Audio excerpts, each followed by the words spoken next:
Bueno, fue esta semana el presidente anunció en Olivos que bajó la pobreza alrededor de 5 puntos en el 2017 y también unas horas antes se anunció una baja del desempleo. Pero vamos a debatir este dato que anunció el gobierno con nuestros invitados. Se encuentra Agustín Datelis, que es economista. Gracias, Agustín. ¿Qué tal? ¿Cómo estás? Claudio Lozano, también economista, y Matías Barroetaveña, que es director del Centro de Estudios Metropolitanos. A ver, Lozano, ¿al gobierno le dicen que hay que vender, que todo está fantástico, o estos datos del INDEC son reales? Estamos en un gobierno un tanto autorreferencial. Todos sus triunfos son contra sí mismo. Es decir, nos dice que creció la economía contra la caída de la actividad del 2016. Nos dice que bajó la inflación contra la inflación que subió en el 2016 el propio gobierno. Y nos dice que la pobreza cayó respecto a la escalada que la pobreza tuvo en, casualmente, el año 2016 como resultado del golpe inflacionario de prácticamente el 40% que produjo el gobierno nacional. Efectivamente, si uno compara el 32,2 del segundo trimestre del 2016 o el 30% de pobreza del segundo semestre del 2016 con la medición que se dio ahora, 25,7, ciertamente hay un descenso, que no es casual, es fruto de que casualmente en el 2017, como fue un año electoral, el gobierno puso tiempismo en el ajuste, metió obra pública, sobre todo en el segundo y en el tercer trimestre del año 2017, concentró ahí la creación de empleo, no fue tan a fondo en el tema paritarias, permitió cierta recomposición de los ingresos, que no recuperaron todo lo que se había perdido, pero recuperaron parte, y obviamente cuando uno compara la situación 2017 con el 2016, mejoró. Ahora, ¿estamos frente a una tendencia consolidada a la baja? No. De hecho, nosotros sabemos que el INDEC hace mediciones trimestrales y esta medición que dio el INDEC, que es del 25,7, es el resultado de una medición del tercer trimestre del 2017 que dio 25% y una del cuarto que dio 26,4, es decir, cayó en el tercero, volvió a subir en el cuarto, y si midiéramos hoy, nos daría arriba de ese 26,4, porque el primer trimestre del 2018 fue un primer trimestre donde los precios se fueron a donde no se tenían que ir. Si hablamos de sectores, ¿ha mejorado? Si mejoró un poquito, ¿los sectores bajos o la clase media? No, es que no. En realidad, cuando vos te fijás, durante el año 2017 se crearon alrededor de 600.000 puestos de trabajo, que esta es la diferencia con el 2016, 8 de cada 10 puestos de trabajo fueron cuentapropismo, changa o empleo en negro. O sea, dominantemente esto pega centralmente en los sectores más vulnerables. Así que, efectivamente, esto ha tenido un impacto en los sectores más postergados. Pero digo, no cambió nada, digamos, vuelvo a decirlo, estamos comparando con el momento en donde la pobreza escaló como consecuencia de la maxi devaluación, la quita de retenciones y el salto en los precios del 2016. En realidad, si uno compara con el 2015, la situación está bastante parecida, no cambió demasiado.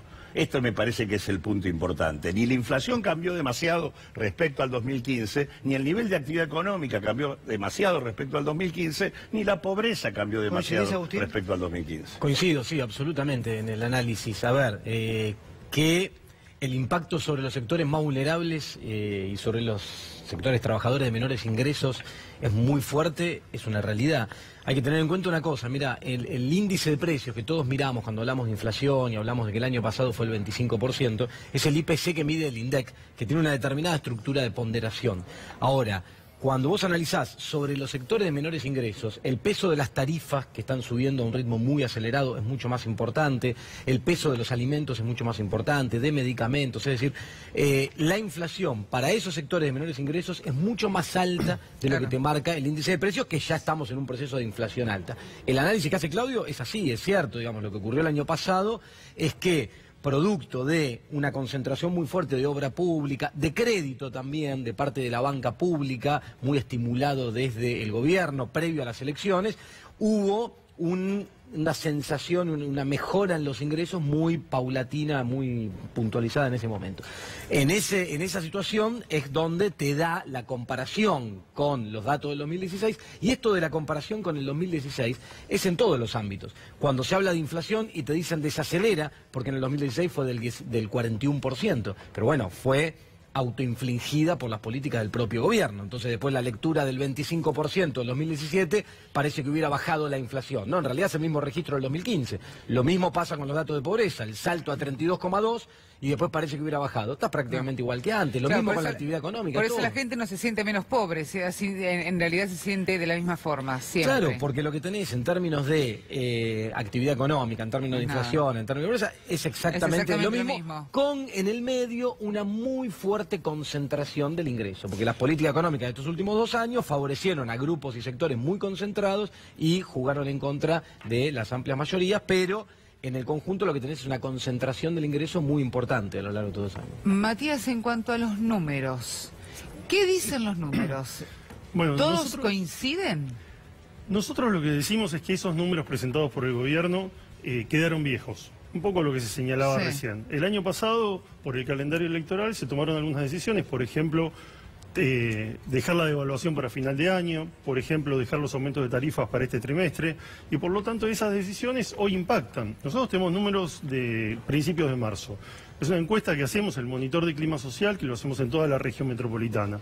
Nos dio números alarmantes que además habían demostrado una baja en octubre del año pasado y ahora vuelven a subir. ¿Por ejemplo? Por ejemplo, el 57% piensa que la situación económica está peor o mucho peor. El 37% dice que tuvo que disminuir las porciones de comida y el 21% que tuvo hambre él o alguien de su familia. Más allá que estos no sean números que tengan que ver con una estadística como la IPH, que también es una encuesta, sino que tiene que ver con la percepción, estamos hablando de una suba, por ejemplo, cerca de 10 puntos o 15 puntos en la mayoría de los sectores sociales.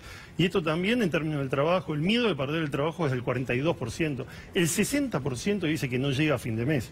Y estos son promedios. Pero ahora el gobierno, frente a estos datos que son alarmantes, el gobierno da números sobre un país que la sociedad no percibe.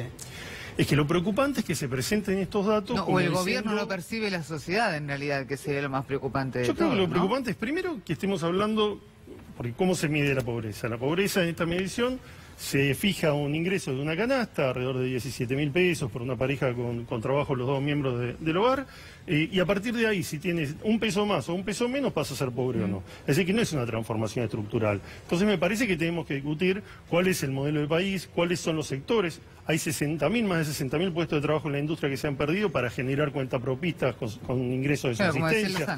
¿Cuáles son los sectores que estarían generando la posibilidad de pensar un futuro de crecimiento para la Argentina? Bueno, la realidad es que eso no se ve y que justamente el momento de estos 2 años, cuando mejor dieron los indicadores, fue el momento en el que el gobierno no hizo lo que hace y está convencido que hay que hacer. Es decir, cuando no aumentó las tarifas, cuando no devaluó, cuando permitió que las paritarias le ganaran a la inflación durante un pequeño periodo de tiempo, bueno, ahí los números dieron mejor. Bueno, lo que hay que hacer es reaccionar y pensar que hay que ir para el otro lado y no seguir insistiendo con la política de ajuste. El diagnóstico que da el gobierno es un diagnóstico que la sociedad no percibe. Insisto con esto, porque Macri dice, ha aumentado... Los números no le dan bien al gobierno. A ver, esto es lo que tiene que quedar claro. Que la pobreza esté en el 25,7 no quiere decir que le haya dado bien. Le da bien comparado con la propia suba de pobreza que el mismo gobierno generó con su política en el 2016.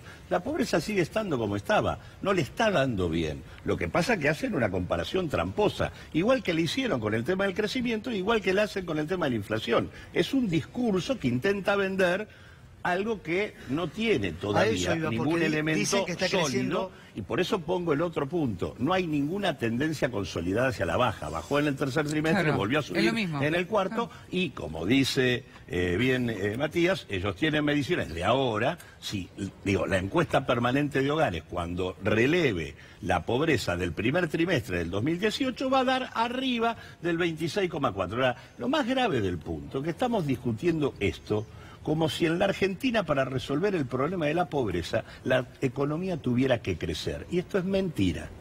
El problema de la pobreza en la Argentina es un problema de distribución del ingreso, de discusión de la desigualdad vigente. No de la creación de puestos de trabajo, como dice también, la UCA, por ejemplo. Pero también. Pero si vos querés resolver el problema de la falta de ingresos que tienen hoy los hogares pobres, podrías arbitrar políticas de transferencia de ingresos para que eso no ocurra. Hoy por hoy, la diferencia que hay entre lo que los hogares pobres tienen como ingreso propio y lo que necesitarían para estar arriba de los 17.000 de la canasta para una familia tipo, equivale al 2,4% del producto de la Argentina. En realidad, si vos lo traducís eso en gasto público, equivale al 6% del gasto público consolidado de la nación, las provincias y los municipios. ¿Quién dice que en la Argentina no se puede invertir el 6% del gasto público para garantizar un umbral de ingreso al conjunto de los hogares? En el discurso del presidente, Agustín, y a ver si puedes contestarme esto, el gobierno dice, está creciendo la actividad económica, crece la industria y crece la construcción. ¿Qué números está viendo el gobierno? No, por eso, lo que sí es cierto, como dice Claudio, el gobierno está haciendo una manipulación estadística, teniendo en cuenta el impacto negativo que había ocurrido el año pasado, contra esa comparación para tratar de generar un optimismo basado en datos que si vos lo analizás en términos bianuales, si vos analizás lo que pasó entre el 2016 y 2017, no hay nada para festejar, ni en términos de actividad, ni en términos de mejoras de indicadores sociales o de pobreza, ni en términos de inflación, en ningún caso, digamos, tenés nada para celebrar después de 2 años. Pero es importante lo que marcaba Claudio del crecimiento y la necesidad o no de crecimiento para combatir la pobreza, porque corremos el riesgo de que nos conduzcan nuevamente a un debate que en Argentina ya tuvimos hace un tiempo atrás, que es esto del efecto derrame. Esta idea de que si nos preocupamos porque la economía genere crecimiento, eso solito y en sí mismo te va a generar que mejoren los indicadores de pobreza. Y eso no ocurre, no es así. Vos necesitas un Estado presente que tenga como objetivo una mejora en la distribución del ingreso. Por eso yo antes hacía énfasis en la fuerte concentración que ocurrió estos últimos 2 años. Vos tenés que trabajar en la distribución del ingreso para tratar de solucionar estos temas con carácter estructural. Porque es cierto que esto es una medición muy coyuntural. Vos tenés una línea de pobreza, entonces vos la medís en el momento donde justo hubo una mejora en el poder porque cerraron ciertas paritarias y la inflación no alcanzó a pasar, entonces te da un poco mejor, hay menos hogares por debajo de la línea. La medís 2 semanas después y hay más. Entonces es muy volátil esa medición y muy coyuntural. Hay que ir a cuestiones más estructurales y ahí yo no veo hoy política de parte del gobierno, no veo políticas públicas que apunten a solucionar el tema estructural de la pobreza, que apunten a mejorar la distribución del ingreso y me preocupa, ya te digo, me preocupa que si el gobierno cree, como sostiene públicamente, que esto es mejor, que cayó y que hay cosas para celebrar,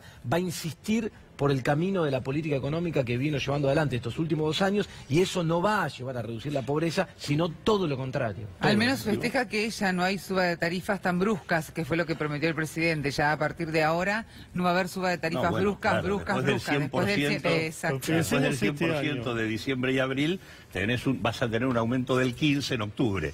Pero digo, si vos pusieras los ingresos sobre los hogares pobres, inmediatamente tendrías demanda, tendrías consumo, tendrías mercado interno, podrías arbitrar una estrategia productiva distinta a la que hay hoy, que tiene una orientación diferente porque no tiene por orientación el consumo popular. O sea, podrías replantear la orientación estratégica del país. Pero vuelvo a insistir, hoy Argentina tiene capacidad económica para resolver el problema hoy, no dentro de 20 años. El drama de la cantidad de hogares que tenemos sumergidos en pobreza es un tema que se puede resolver ahora. Por lo tanto es verso el tema de decir pobreza cero y vamos, digo, esto es todo un camelo para que sigamos esperando que lleguen los Reyes Magos.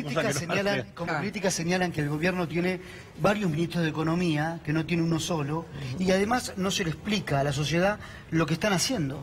Esto también, ¿no? Es que ni ellos saben lo que están haciendo. Digo, lo que vos marcás es cierto. Haber dividido en tantas cabezas el área económica es uno de los problemas. Hoy hay una muy fuerte descoordinación de política económica. Por eso habrás notado que muchos economistas que tenemos una visión desde la heterodoxia, llamémosle, o muchos economistas desde la ortodoxia más pura, convergemos en las críticas a la política económica del gobierno. ¿Por qué? Porque la descoordinación es tan fuerte que no se entiende hacia dónde van. El Ministerio de Hacienda. Y la comunicación falla porque ni ellos mismos entienden hacia dónde van. Entre ellos mismos hay distintas internas que necesitan saldarse sí o sí porque el mensaje si no sale para cualquier lado. El punto más evidente en este sentido? La conferencia de prensa famosa del 28 de diciembre a fin de año, cuando se sienta el ministro de Hacienda, el de Finanzas, el presidente del Banco Central, que ahí, según su punto de vista de la independencia del Banco Central, no tenía nada que hacer el jefe de gabinete y dejaron muy en evidencia. Y de hecho, perdón Adri, pero y además también de hecho la inflación pronosticada para este año desde el gobierno y el Ministerio de Finanzas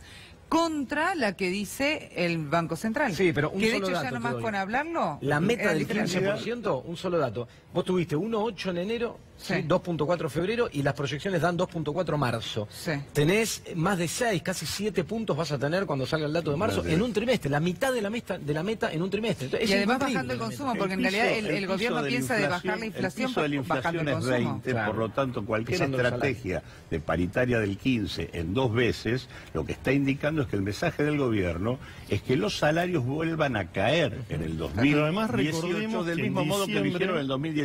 Se modificó la fórmula para las jubilaciones, para el cálculo de la movilidad jubilatoria y la OH, con lo cual claramente hay un modelo que tiene que ver con restringir el consumo popular, lejos de lo que recién se decía.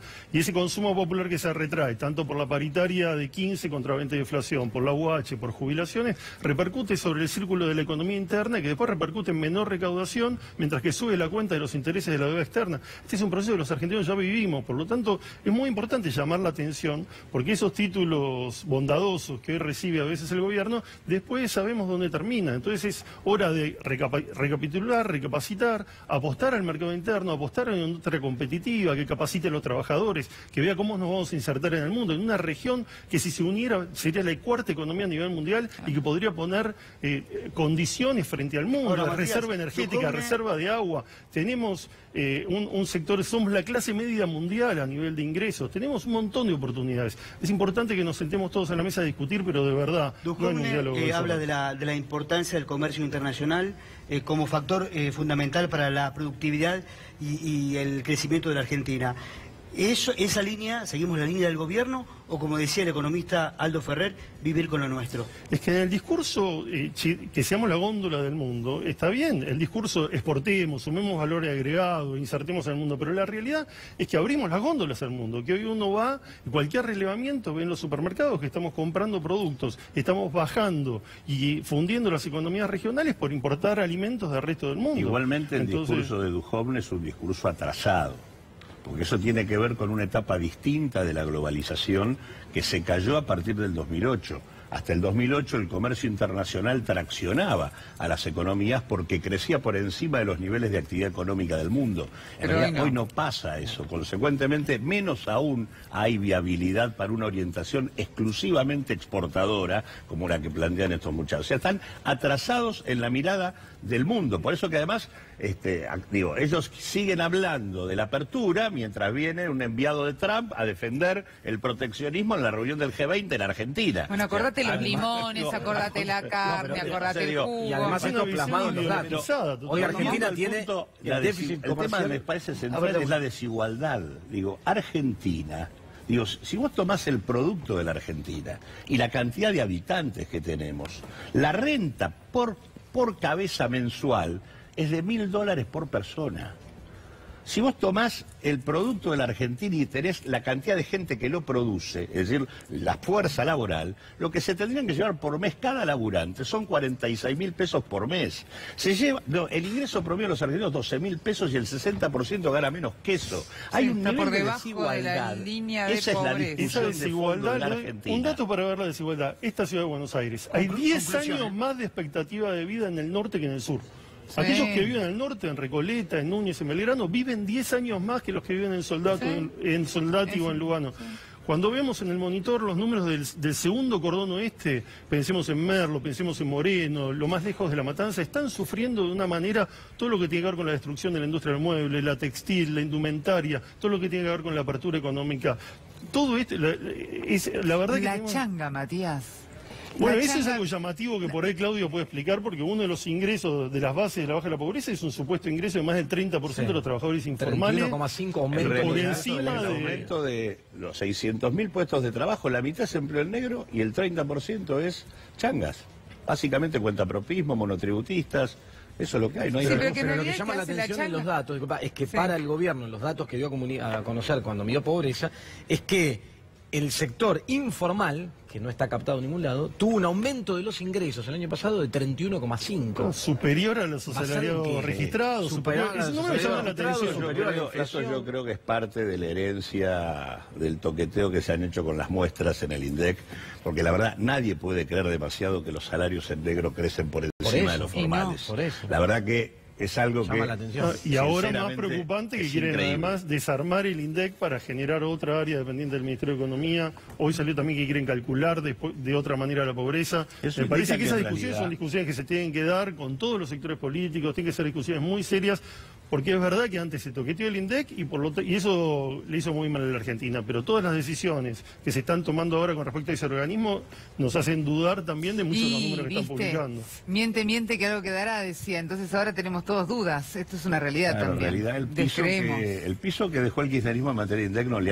no nos No, hace ningún la bien. verdad que Le no. da demasiada bandeja servida a esta gente, porque en realidad te dicen, bueno, por lo menos la medimos. La verdad, el INDEC no le está dando ninguna, por eso es que además están planteando una modificación más complicada, que es subordinarlo aún más a economía, claro. que lo que Agustín, está, porque es que no les está El dando sábado pasado se le crecimiento. preguntaba a Lozano ¿Creció? sobre el posible ingreso al Palacio de Hacienda de Melconian. ¿Vos tenés información? No, es un rumor que hace rato que está dando vuelta, como rumores de que va a haber cambio en el Banco Central y saldría Federico Sturzenegger, pero no dejan de ser más que rumores que responden a esto de la falta de resultados, aunque algunos indicadores intenten maquillar otra cosa, la falta de resultados en materia económica que se percibe en lo cotidiano, que percibe la gente todos los días, y el fracaso en algunas cuestiones puntuales. En el caso del Banco Central, el fracaso en la contención de la inflación, que ya tenés una inflación de 80 y pico % acumulada en 2 años. En el caso del Ministerio de Hacienda, no lograr que se sostenga alguna recuperación en la actividad económica. Entonces ahí empiezan a aparecer los rumores. Y los rumores siempre tienen que ver, en este último tiempo, con Melconian en el área de Duhovne y se habla mucho de un economista cercano a jefatura de gabinete en el Banco Central. Pero bueno, Igual Todo- no todo cambia, pero necesitarían igualmente eso. se- Si fuera, porque en realidad, digo, Duhovne, si lo dejan, poda toda la administración pública, y cuando asumió dijo sobran 2 millones de trabajadores. Así que no es porque tenga Muchas gracias. pocas ganas de avanzar en esa dirección. Gracias por haber Gracias venido. a todos. Gracias. Hacemos una pausa, enseguida volvemos.